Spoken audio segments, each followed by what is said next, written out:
Leonardo da Vinci की मशहूर painting Mona Lisa का नाम तो आपने यकीनन सुना ही होगा। ये पेंटिंग मुसव्वरी का एक शाहकार होने के साथ साथ साइंसदानों के लिए एक अजूबा भी है। ये सिर्फ एक पेंटिंग नहीं है, ये एक खुफिया कोड है। ये एक ऐसा राज है जिसने सदियों से दुनिया के बेहतरीन दिमागों को परेशान किया हुआ है।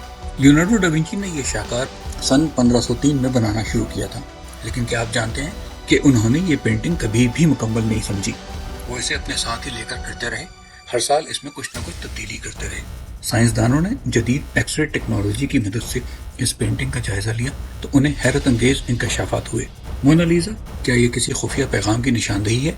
और तो और इस पेंटिंग के पस मंजर में बने पहाड़ और रास्ते भी एक अजीब अदम तवाज़ुन रखते हैं।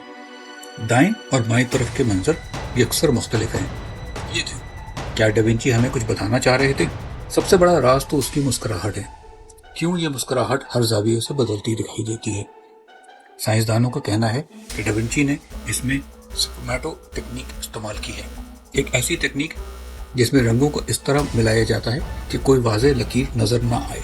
मोनालिसा की आंखों में छुपे हुए छोटे से हुरूफ एस और एल क्या ये किसी खुफिया पैगाम की निशानदेही कर रहे हैं? कई मुर्रिखीन का तो ये भी कहना है कि ये पेंटिंग दरअसल डा विंची की अपनी ही तस्वीर है।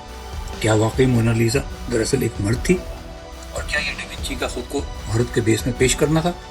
आज भी फ्रांस के लूवर म्यूजियम में लगी ये पेंटिंग अपने सीने में लाखों राज छुपाए बैठी है।